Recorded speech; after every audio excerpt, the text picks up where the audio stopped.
Título de la lección: Las 7 últimas plagas. Nuestro texto inicial se encuentra en Apocalipsis capítulo 15, verso 4. ¿Quién no te temerá, oh Señor, y glorificará tu nombre? Pues sólo tú eres santo, por lo cual todas las naciones vendrán y te adorarán, porque tus juicios se han manifestado. Leamos Apocalipsis capítulo 11, verso 18. Las naciones se airaron, y tu ira ha venido, el tiempo de juzgar a los muertos, de dar el galardón a tus siervos, los profetas, a los santos y a los que temen tu nombre, a los pequeños y a los grandes, y de destruir a los que destruyen la tierra. Aquí se resumen los sucesos justo antes de la batalla final del Armagedón. Se airaron las naciones. Esta situación en la tierra coincide con la descripción de Jesús sobre los últimos días del Evangelio de Lucas capítulo 21 verso 25, y es seguida por la ira de Dios, que son sus santos juicios, en forma de las 7 últimas plagas sobre los impenitentes. Apocalipsis capítulo 15 comienza con la imagen de 7 ángeles con 7 copas llenas de esta ira divina. Pero antes de que se derramen, tenemos una panorámica futura del pueblo fiel de Dios en Apocalipsis capítulo 15 versos 1 al 4. Aquí podemos ver a los fieles de Dios victoriosos sobre la bestia y su imagen y su marca y el número de su nombre, de pie sobre algo semejante a un mar de vidrio y entonando el cántico de Moisés y el Cordero. Estos santos victoriosos son los mismos que se mencionan como los 144,000 en Apocalipsis capítulo 14 versos 1 al 5. Al haber rechazado la marca de la bestia, están protegidos durante la caída de las 7 últimas plagas. Luego, en la segunda venida, sus cuerpos mortales son transformados y se visten de inmortalidad, y se unen además a los santos resucitados cuando Jesús regrese con gran poder y gloria. Para ese entonces, la gente ya se decidió por Dios o por Babilonia, y antes de que Cristo venga, los vientos destructores de la furia de Satanás que estaban retenidos ahora se desatan y vienen las 7 últimas plagas que ocurren en el momento final de la historia de la tierra. Compara Apocalipsis capítulo 15 verso 1 y Éxodo capítulo 7 al 10 para encontrar lecciones instructivas de propósito y significado de las plagas de Egipto con las 7 últimas plagas.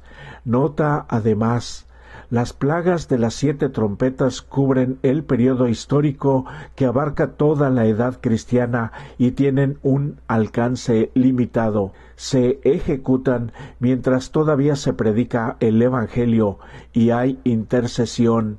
Se combinan con misericordia y su propósito es conducir a los enemigos del pueblo de Dios al arrepentimiento. Por otro lado, las 7 últimas plagas se derraman justo antes de la segunda venida.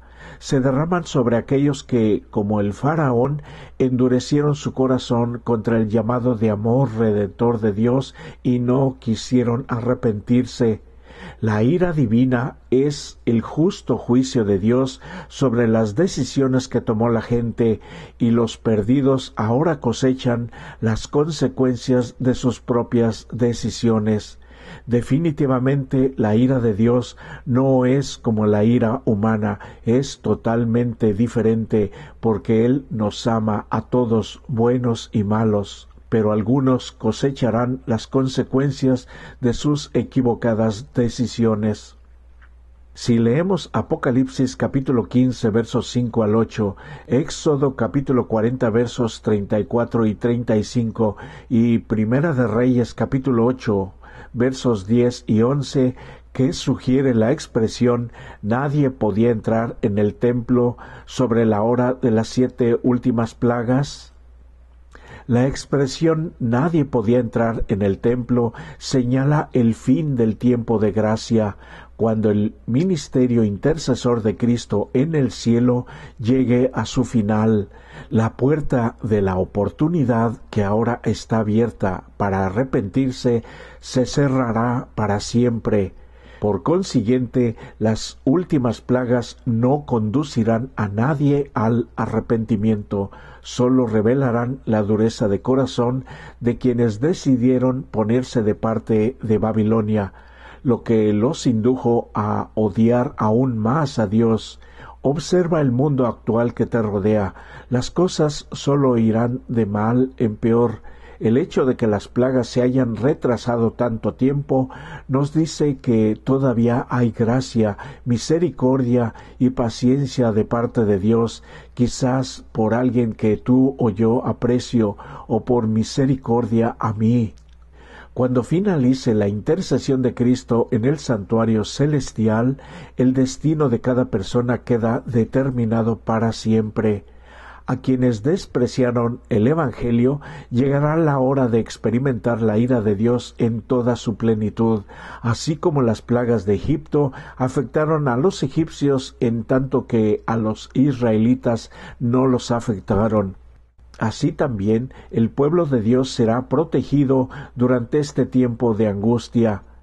Las plagas de Egipto revelaron la dureza del corazón del faraón y demostraron ante los egipcios la incapacidad de sus dioses para protegerlos. Asimismo, las últimas plagas endurecen cada vez más el corazón de los adoradores de la bestia que sube del mar y revelan la impotencia de Babilonia para protegerlos del juicio divino. En Apocalipsis capítulo 16 versos 1 al 11 vemos que las primeras 4 plagas no son universales, pues de lo contrario los habitantes de la tierra serían eliminados totalmente. La primera plaga inflige llagas dolorosas y repugnantes exclusivamente a los adoradores de la bestia. La segunda y la tercera plagas afectan el mar, los ríos y las fuentes de las aguas, que se convierten en sangre. Sin agua para beber, la humanidad rebelde no podrá sobrevivir. La cuarta plaga afecta al sol y quema a la gente, causando un dolor insoportable. Todo esto no suaviza el corazón de la humanidad impía, ni cambia su actitud rebelde. Esta maldice y blasfema a Dios, quien ejecuta estas plagas. Para ese entonces nadie se arrepiente tampoco. En Apocalipsis capítulo 16 versos 10 y 11 podemos ver que la quinta plaga afecta el trono de la bestia. Fue Satanás quien delegó el trono en la bestia. Ahora ni siquiera la sede de la autoridad de Satanás puede resistir la fuerza de estas plagas. Como la gente sufre dolor, se da cuenta de la incapacidad de Babilonia para protegerlos. Sin embargo, como se opusieron a Dios, ni siquiera el terror de las plagas cambiará sus corazones. Pero como cristianos, ahora mismo debemos cultivar una experiencia personal e íntima con el Señor, a fin de que, si llegásemos a vivir alguna tragedia, lo conozcamos suficientemente para confiar en Él, incluso en medio del sufrimiento, sabiendo que todo está bajo su control de amor por cada uno de nosotros.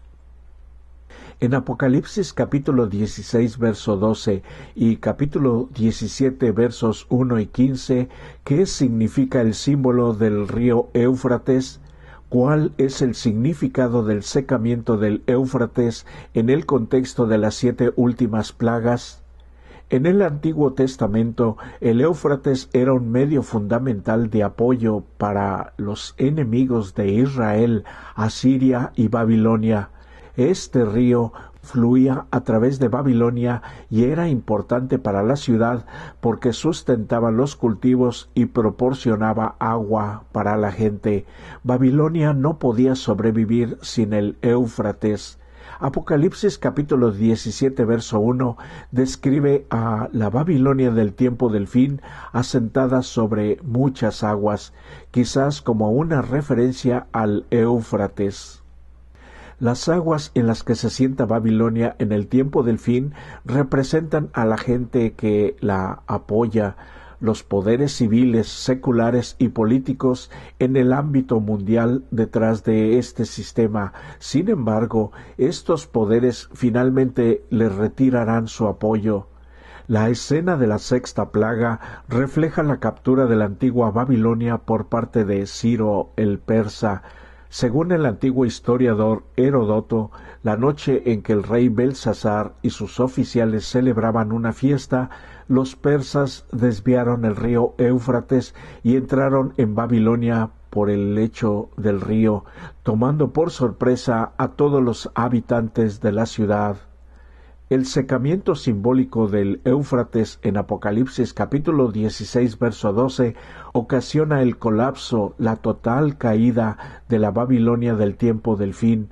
Dado que el Éufrates en Apocalipsis representa los poderes civiles, seculares y políticos que apoyan a Babilonia, el secamiento del Éufrates simboliza la retirada de su apoyo y posterior ataque contra la misma Babilonia, lo que causa su total caída.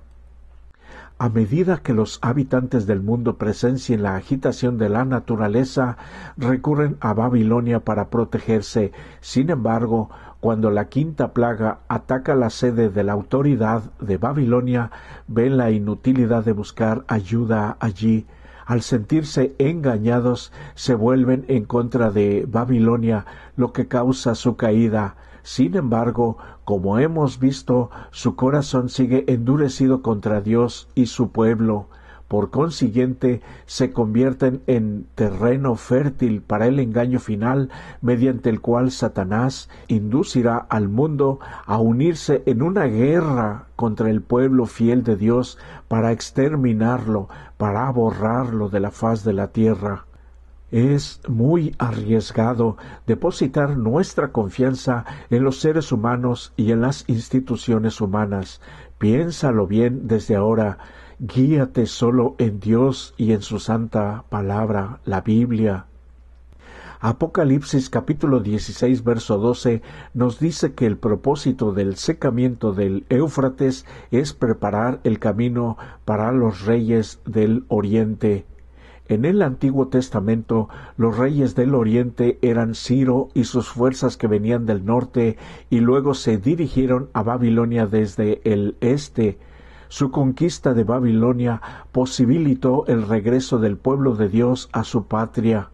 De la misma manera, el secamiento simbólico del Éufrates prepara el camino para la venida de los reyes del Oriente a fin de ofrecer liberación al pueblo de Dios del tiempo del fin, para que regresen a su patria celestial. Los reyes de Oriente de Apocalipsis capítulo 16 verso 12 son Jesucristo mismo y su ejército de ángeles celestiales. En su segunda venida, Jesús se presentará con su hueste angelical. Cristo vencerá a las fuerzas satánicas que oprimen a su pueblo. El conflicto contra el pueblo de Dios antes de la segunda venida se conoce como la batalla del Armagedón. Lee Apocalipsis capítulo 16 versos 13 y 14. ¿Cuál es el papel de los tres espíritus inmundos en preparación para la batalla de Armagedón? ¿En qué sentido son una falsificación satánica del mensaje de los tres ángeles de Apocalipsis capítulo 14? Mediante los acontecimientos finales que conducen al fin del tiempo de gracia, cada ser humano será llevado a decidir en cuál de los dos bandos se colocará en la batalla del Armagedón.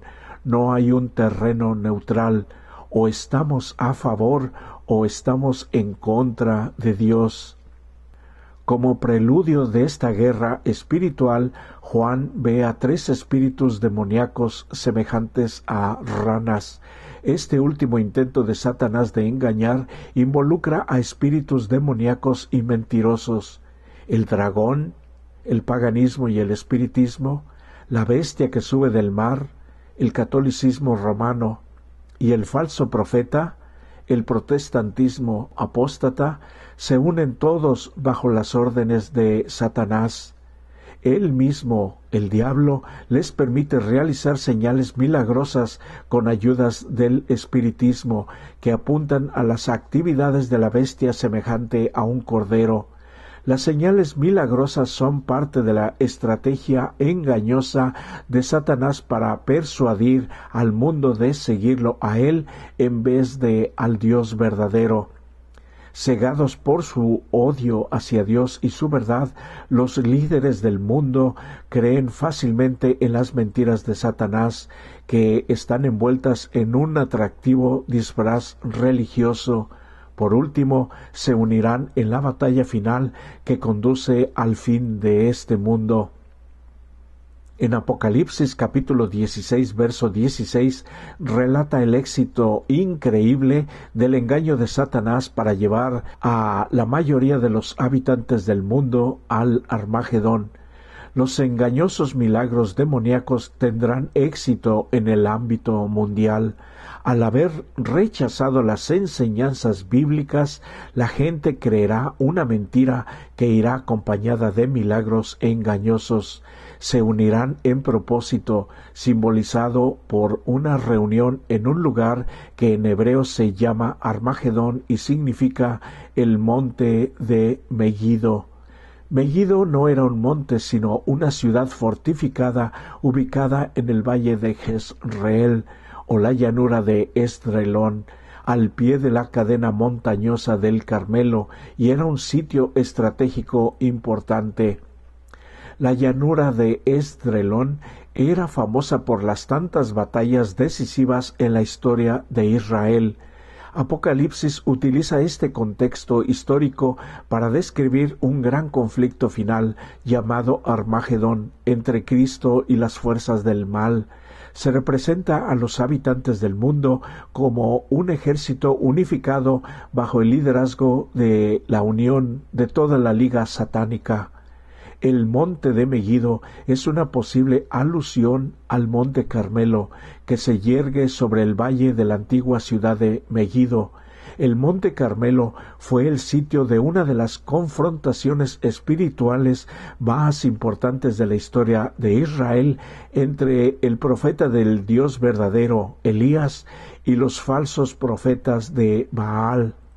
Si bien la cuestión espiritual de la batalla de Armagedón, que quiere decir que si obedeceremos a Dios o al hombre, se decide antes de que caigan las plagas, los que tomen partido por el dragón, la bestia y el falso profeta estarán totalmente controlados por el enemigo de Dios, el diablo, y antes que caigan las plagas, Apocalipsis capítulo 13, verso 13 y 14 retrata a la bestia que sube de la tierra, haciendo descender fuego del cielo para inducir al mundo a pensar que la falsificación de Satanás, con apariencia bondadosa, que incluirá reavivamientos falsos dirigidos por otro espíritu que no es el de Dios, como si fuera la obra de Dios mismo.